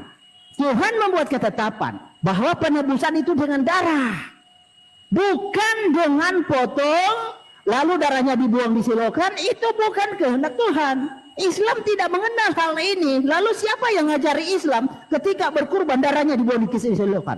Siapa yang ngajari itu? Padahal media yang mengadakan pengampunan itu darah. Islam dapat ajaran dari mana? Nah, saya tidak mau menjawab, kawan-kawan bisa melihat pengajaran siapa yang dilakukan oleh Islam. Karena Tuhan yang benar menetapkan bahwa pengampunan itu ada di dalam darah. Dan di dalam kitabnya orang Yahudi maupun kekristenan sama. Mesias itu isinya penyuci, pemurni. Jadi dengan darahnya manusia disucikan, bukan dengan apa-apanya, tapi dengan darah. Jadi harus paham benar. Jadi susah kita kalau diskusi kalau tidak paham Tuhan, ketetapan Tuhan yang benar. Sulit. Nah, lalu ke dalam tadi apa yang saya bawakan tentang Quran. Kawan kita itu lari kepada raja-raja, ya. Bro, itu baca ayat sebelumnya. Roh jahat itu ya berdiri di hadapan Tuhan. Dia menawarkan diri untuk menghasut. Karena orang-orang di situ sudah lepas dari Tuhan. Jadi gini, Tuhan kami itu punya free will. Jadi kalau you melepaskan diri dari perlindungan Tuhan, iblis yang menggantikan posisi ketika Tuhan, you sudah tidak mau lagi pakai Tuhan. You sudah tidak percaya lagi Tuhan. Iblis menggantikan diri. Itu ayat itu udah jelas, tidak perlu saya jelaskan lagi panjang lebar. Di ayatnya 3 ayat sebelumnya dan 2 ayat setelahnya itu baca itu udah jelas. Jadi beda dengan apa yang di dalam Quran tadi. Allah Subhanahu wa taala itu mengirim setan. Setan dijadikan rasul arsalna. Bahkan setan itu dipelihara. Bagaimana bisa Anda mengimani Tuhan yang memelihara setan dan mengutus setan? Bagaimana Anda bisa meyakinkan saya Islam itu agama benar jika cara mengajarnya itu 50-50? Satu sisi mengajar kebaikan, satu sisi mengajarkan kejahatan. Bagaimana Anda bisa percaya itu? Tuhan yang benar itu murni mengajarkan, menuntun manusia ke arah yang lebih baik, bukan menggiring manusia ke arah yang tidak baik. Pak John mau tambahkan silakan. Oke, justru di sinilah yang akan dikatakan timernya dulu teman-teman. Itu sudah habis baterainya. Oke. Saya gantikan tadi sudah menit keberapa ya? 203. Ya? Tinggal 203. 203. Oke. 02. Bentar Kang, bentar. Tak setting dulu. Naikin aja kawan-kawan muslim yang mungkin bisa berpartisipasi sebagai timer, Pak Amir. Oke. Pak Amir nggak ribet. Naikin aja kawan-kawan muslim. Iya. Oke, saya ini kan. Siapa yang mau jadi timer? Oh, ini bercerah diri dia pental saja dia. Dia naik lagi kok, nggak apa-apa. Nah itu. oh iya. Sorry, lowbat benar-benar. Tadi ganti HP ini. Jadi masih bisa? Waktu masih belum berhenti sih, sebentar. Masih terus Dua- berjalan tadi. sempat 203 berhenti. tadi. Hah? 203 tadi. 203 ya? Iya. Wah, Sebentar. Ganti 203. 203 ya. Oke ya, sebentar ya. Sorry ya kawan-kawan ya. aman.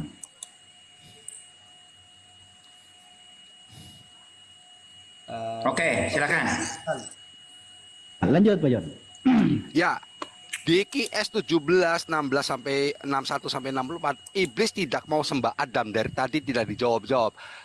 Iblis tidak mau menyembah Adam. Iblisnya yang benar karena yang suruh menyembah adalah malaikat. Apakah iblis termasuk golongan malaikat?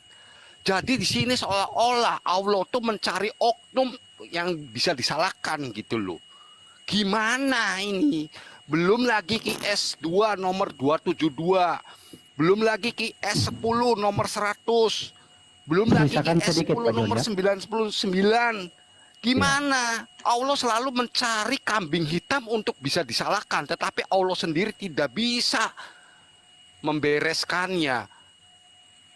Allah menyesatkan iblis, iblis menyesatkan manusia. Apakah Allah itu yang menyesatkan manusia? Sumber penyesatannya tidak dijawab. Selanjut, Bro Herdi. Oke. Jadi di dalam Quran ya, contoh ya. Ini di sini terang-terangan Allah menyesatkan manusia. Ya, di dalam surah 13 ayat 27, orang-orang yang kafir berkata, "Mengapa tidak diturunkan kepadanya Muhammad tanda mujizat dari Tuhannya? Katakanlah Muhammad sesungguhnya." Katakanlah, ini Allah ya yang berkata, katakanlah Muhammad, sesungguhnya Allah menyesatkan siapa yang dia kehendaki dan memberi petunjuk ke jalannya bagi orang yang bertobat. Jadi mengizinkan dengan menjadi pelaku itu beda. Yang menjadi kreatornya, yang menjadi orang di balik yang menginspirasi beda dengan membiarkan roh jahat itu ya diuji ya, menguji itu beda.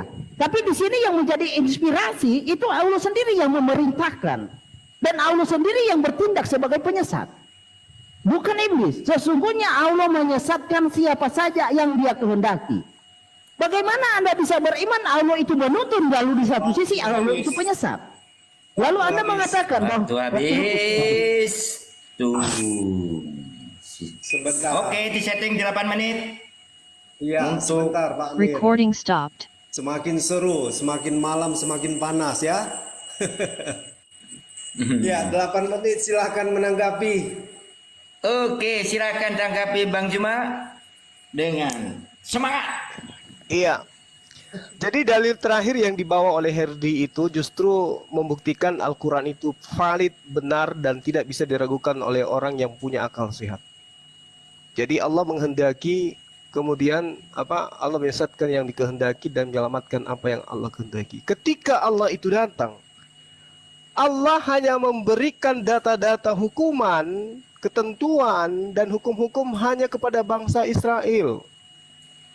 Bagaimana dengan bangsa yang lain? Hayo, jawab. Apakah ada keselamatan di luar daripada bangsa Israel? Ada enggak? Oh, enggak ada. Keselamatan itu hanya datang dari bangsa Yahudi katanya. Berarti yang lain dibiarkan tersesat. Yes. Lalu kenapa? Pak klaim terhadap Al-Quran. 1 Tesalonika 2 nomor 16. Serta melarang kami berbicara kepada bangsa lain supaya bangsa itu memperoleh keselamatan. Tidak boleh yang lain dikasih keselamatan, hanya bangsa Israel. Berarti bangsa lain dibiarkan tersesat. Telan. Itu pil pahit. Kemudian ketika saudara melihat, ya, di dalam pengajaran saudara, Anda mengatakan darah. Siapa yang mengajarkan dengan darah manusia, bahkan darah Tuhan? Ini dulu yang perlu kalian jawab. Mana datanya? Mana dalilnya? Bahwa Tuhan yang harus menebus dengan darahnya sendiri. Sejak kapan ada nabi mengajarkan Tuhan itu berdarah? Kalau Anda mengatakan yang mati di atas tiang salib itu adalah darah Tuhan, berarti yang dilahirkan Maria itu adalah Tuhan. Nabi mana yang mengajarkan manusia melahirkan Tuhan? Kalau bukan iblis yang mengajarkan kepada Anda, lalu siapa? Ya, siapa yang mengajarkan kalian bahwa hukum-hukum Tuhan itu adalah sampah? Hukum-hukum Tuhan itu adalah kutukan. Maka harus ada Tuhan mati di atas tiang salib dengan cara terkutuk. Siapa yang ngajarin itu kalau bukan iblis? Siapa yang mencontohkan menyembah Yesus? Kalau bukan iblis yang merasuki manusia yang ada dalam kitab saudara Markus 5, Markus 2. Orang itu kerasukan setan. Begitu melihat Yesus, lari menyembah kepada Yesus. Anda contohi hari ini. Oke? Lalu kemudian ketika saya minta, mana dalilnya? Bapaknya Abraham, Ishak, dan Yakub mengajarkan menebus dosa dengan darah Tuhan. Mana dalilnya? Apa yang bisa Anda sajikan? Tidak ada. Tidak ada yang bisa sajikan dalilnya. Anda mengatakan iblis akan meremukkan tumit keturunanmu. Ini sekarang Anda sedang diremukkan oleh iblis. Anda mengimani sesuatu yang tidak pernah diajarkan oleh Yesus. Mengimani sesuatu yang tidak pernah diajarkan oleh Tuhannya Abraham, Ishak, dan Yakub. Bahwa dia akan datang. Bahkan, sekali lagi saya ulang kepada saudara. Yesus di dalam Matius 8 nomor 4 mengajarkan berkurban dengan persembahan sama seperti persembahan Musa. Dan Musa tidak pernah mengajarkan mempersembahkan darah Tuhan. Tidak pernah. Yesus mengajarkan mempersembahkan darah hewan. Kalian mengajarkan mempersembahkan dengan darah Tuhan. Iki ajaran sopo? Siapa yang mengajarkan kalian itu? Kalau bukan iblis. Siapa? Pak Presiden nggak mungkin. Kepala PBB nggak mungkin. Lalu siapa yang ngajarin kalian itu? Dosa harus ditebus dengan darah Tuhan. Tolong jawab saya itu dulu. Nggak usah merembet kemana-mana. Tentang Islam Al-Quran kalian nggak paham. Ini dulu kalian selesaikan. Siapa yang ngajarin kalian bahwa dosa harus ditebus dengan darah Tuhan? Tuhan, Tuhan dan Tuhan. Silakan Dina Wafi. Oke, Bismillahirrahmanirrahim. Mas Jo Timothy ini ngomong apa dari tadi ini? Males saya mau jawab pertanyaan Mas John Timothy. Kenapa? Masa nyembah disamakan dengan sujud itu loh. Perintah Allah ya kepada malaikat untuk sujud kepada Adam, gitu Mas John. Bukan nyembah. Emangnya menurut kamu sujud dengan nyembah sama tah? Kata aja gak bisa gitu loh. Mau dijawab. Ini diskusi ini seriusan, bukan bercandaan gitu loh. Maka ketika ada ayat-ayat yang seolah Allah Subhanahu wa taala itu diklaim menyesatkan gitu loh. Padahal di dalam Bible Anda itu sangat banyak ayat yang Tuhan Anda menyesatkan orang lain, banyak. Banyak sekali. Dan sudah saya baca di dalam satu raja-raja tadi. Atau saya kasih contoh lain, Ayub contohnya. Ayub 12 nomor 24. Dia menyebabkan para pemimpin dunia kehilangan akal dan membuat mereka tersesat di padang belantara yang tidak ada jalannya. Narasi-narasi seperti ini sebenarnya banyak. Cuma mungkin Anda belum baca dari Kejadian sampai Wahyu gitu loh. Anda belum baca mungkin. Makanya Anda kaget ketika ada ayat-ayat seperti itu dalam Al-Quran. 2 Tawarikh 18 nomor 22. Karena itu sesungguhnya Tuhan telah menaruh roh dusta ke dalam mulut nabi-nabimu. Katanya Tuhan itu roh, ternyata naruh roh dusta. Apakah Tuhan itu roh dusta? Nah, itu pertanyaan besar itu. Sebab Tuhan telah menetapkan untuk menimpakan malapetaka kepadamu, yang naruh roh dustanya Tuhan, yang ngasih malapetakanya Tuhan, yang marah-marah juga Tuhan. Gitu. Kan lucu. Nah, kemudian narasi di awal Mas Herdi itu sempat mengatakan iblis tidak menghasut Yudas. Padahal di dalam Yohanes 13 nomor 2 secara tegas itu disebutkan mereka sedang makan bersama dan iblis telah membisikkan rencana dalam hati Yudas Iskariot anak Simon untuk mengkhianati dia. Jedor. Makanya jangan asumsi gitu loh. Pakai data. Iblis katanya gak menghasut Yudas. Ayatnya ada di sini. Begitu. Sehingga narasi-narasi Tuhan Anda itu menyesatkan orang lain itu sangat banyak dalam Kejadian sampai Wahyu. Banyak. Begitu. Kalau kita buka di dalam Wahyu contohnya ya teman-teman. Wahyu 16 nomor 6. Di sana kan diterangkan ya bahwa penumpahan darah, meminum darah itu justru mendatangkan malapetaka kalau di dalam kitab Wahyu. Karena mereka telah menumpahkan darah orang-orang kudus dan para nabi, engkau juga telah memberi mereka minum darah. Hal itu wajar bagi mereka. Padahal darah ini menyebabkan malapetaka gitu. Sedangkan Yesus ini darahnya di mana dalilnya? Yang saya tanyakan dalilnya itu di mana? Penumpahan darah harus Tuhan itu di mana gitu. Kemudian Herdi membawa hadis bahwa setan itu mengganggu manusia melewati saluran darah, menunjukkan ini juga butuh darah. Wah, itu ngawur namanya.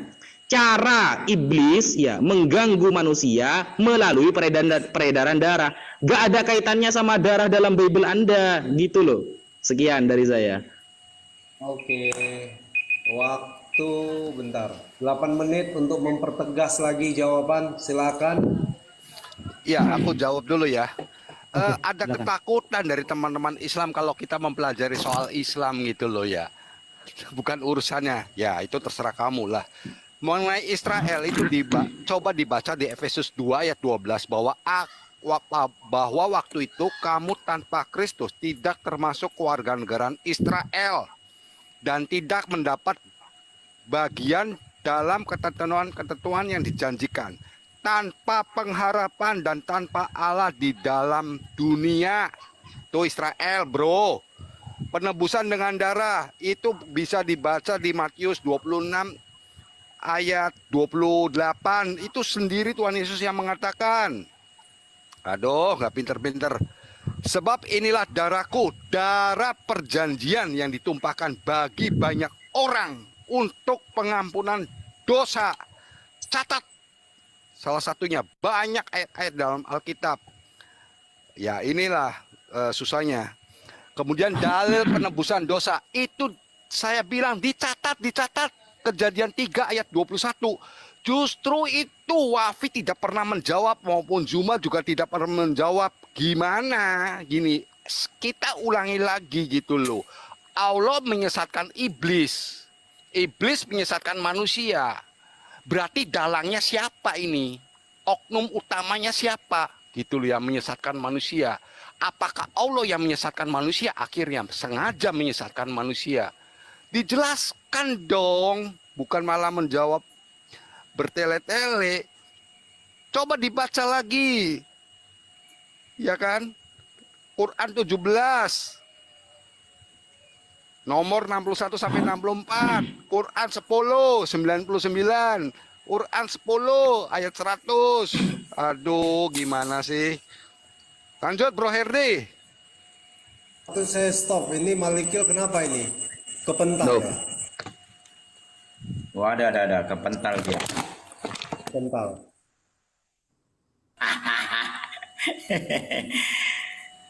Walau lu belum kelihatan dia. Waduh, belum kelihatan masuk dia. Ya, sebentar. Kita tunggu dulu, dimatikan dulu ininya. Sudah, timer udah saya pause. Oh sip, mantap. Siap. Kita tunggu kedatangan Al-Malikul Mulk. Minta diulek-ulek deh.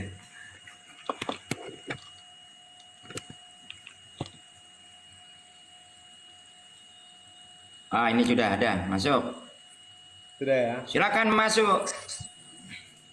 Iya, sorry, akun yang tadi kena azab, kena ban. Nah, Iya. tuh. Iya. Nggak apa-apa, aman.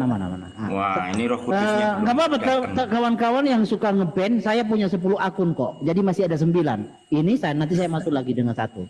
Nggak apa-apa ya. Oke. Lanjut yang tadi ya, saya open cam dulu ya. Ya. Ya. Oke, di sini.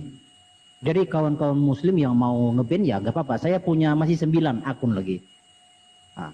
Masa orang muslim, orang TikTok lah. Oke, sebentar. Suudon, itu namanya suudon. Jangan suudon. Oke. Ya, nggak apa-apa Pak Amir, kita ngopi ya. Ngopi dulu. Ya, oke. Kita baca di dalam Sakaria, ya. Sakaria 9 ayatnya yang ke-11. Mengenai engkau oleh karena darah perjanjianku. Nah, mengenai engkau Israel oleh karena darah perjanjianku, dengan engkau aku akan melepaskan orang-orang tahananmu dari lubang yang tidak berair. Aku Tuhan yang akan melepaskan dengan darah perjanjiannya. Bukti apa lagi? Nikmat Allah mana lagi kawan yang Anda dustakan? Oke? Jadi ada banyak hal yang sudah saya bawakan dari tadi, bahwa pengampunan Tuhan di dalam Alkitab, baik versi keimanan Kristen maupun keimanan Yudaism, itu darah. Lalu kalau Islam lari sendiri, ya, Islam itu dari mana pengajarannya? Nah kan, bukankah Tuhan yang benar adalah Tuhan yang disembah Bani Israel? Kawanku tadi menyinggung tentang, oh Tuhan hanya menyelamatkan Israel. Iya betul, Israel sesuai pengertiannya apa? Ketika Yakub bergulat dengan Malak Hasem dan dia mampu bertahan sampai matahari menyingsir, dia disebut Israel, yang artinya orang-orang yang bertahan sampai kepada kesudahan. Nah, siapa saja yang bertahan sampai kesudahan imannya terhadap Sang Mesias, itulah disebut Israel. Jadi harus paham secara latar belakang etimologi, harus tahu. Kalau tidak tahu ya repot kita menjelaskannya. Jadi kawan, ketetapan Tuhan di dalam Alkitab, baik di dalam pemahaman Israel, pemahaman Yudaisme maupun pemahaman kekristenan, adalah darah yang menyucikan. Lalu Islam menyucikannya dengan apa? Kalau Islam tidak mengimani darah, yakinlah yang disembah Islam bukanlah Tuhan yang benar. Bisa jadi iblis. Siapa yang bisa mengidentifikasi Allah di dalam Islam sedangkan tidak ada eksistensinya? Oke? Lanjut kepada tentang apa tadi Pak John poinnya? Sorry saya tadi akunnya Sudah kena terjawab ini. semua, bro. Oh, sudah terjawab semua. Tetapi nggak apa-apa, kita punya waktu untuk menambahkan. Jadi kawanku Wafi ya, saya tidak sedang mau mencari pembenaran dari hadismu atau dari Quranmu. Tapi setidaknya Anda tahu bahwa Muhammad berkata, sesungguhnya setan berjalan dalam tubuh manusia melalui aliran darah. Jadi setan itu hidup di dalam darah manusia. Saya hanya ngasih tahu biar kamu tahu juga, kawanku semua juga tahu. Oke gitu, tujuanku tidak ada yang lain-lain. Jadi kita harus kembali lagi kepada Quran. Allah Subhanahu wa taala tegas dan terang-terangan di dalam surah 64 At-Tagabun ayat 2 bahwa Allah menciptakan manusia itu mukmin dan kafir. Lah kalau sudah diciptakan kafir ngapain pula dihukum? Logikanya di mana? Itu dialah yang menciptakan kamu. Lalu di antara kamu ada yang kafir dan ada yang mukmin. Bagaimana Allah menciptakan manusia yang kafir lalu kafir itu dihukum? Kan kurang kerjaan. Harusnya diciptakan manusia itu semua mukmin. Lalu kalau ada yang memilih jadi kafir, lah itu dituntun bukan dicelakai. Di dalam iman kami, di dalam Yehezkiel 33 ayat 11, Tuhan semesta alam tidak menginginkan kematian orang fasik, melainkan pertobatan. Yehezkiel 33 ayat 11. Katakanlah kepada mereka, demi aku yang hidup demikianlah firman Adonai Hazem. Aku tidak berkenan kepada kematian orang fasik.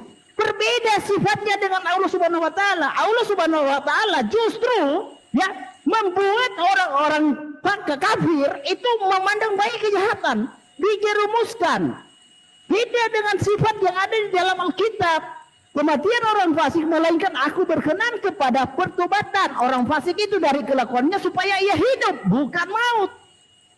Jadi secara sifat Tuhan yang kita imani memang beda, kawan. Ya tidak mungkin ada Tuhan yang sama di dalam dua kitab yang berbeda. Apapun itu alasannya tetap berbeda, pengajarannya pun berbeda, spiritnya berbeda, semua berbeda. Lalu bagaimana mau dipaksakan itu adalah Tuhan yang benar sedangkan pengajarannya salah? Itu kita bangun logika dulu, bro. Jangan menyatakan Tuhanmu benar tetapi pengajarannya ke arah yang salah, itu bagaimana bisa dianggap benar? Saya kasih contoh. Di dalam hadis Sahih Bukhari atau Sahih Muslim aja ya. Sahih Muslim 4936. 4936. Oke. Ini hadis sahih ya. Kawan-kawan muslim yang dibawa di live chat, kalau mau dicatat biar belajar sendiri di rumah. Sahih Muslim 4936. Jadi Muhammad bersumpah, demi Zat yang jiwaku di tangannya, seandainya kamu sekalian tidak berbuat dosa sama sekali, niscaya Allah akan memusnahkan kalian. Bagaimana Anda bisa menganggap Allah itu benar jika Dia menginginkan kalian berbuat dosa? Kalau tidak berbuat dosa akan dibinasakan. Bagaimana kalian beriman itu Allah adalah benar? Sedangkan pengajarannya menuntun Anda ke arah yang salah, itu pasti iblis. Habis waktu. Sebentar. Oke, silakan. Iya, Waktunya silakan waktu Kristen 2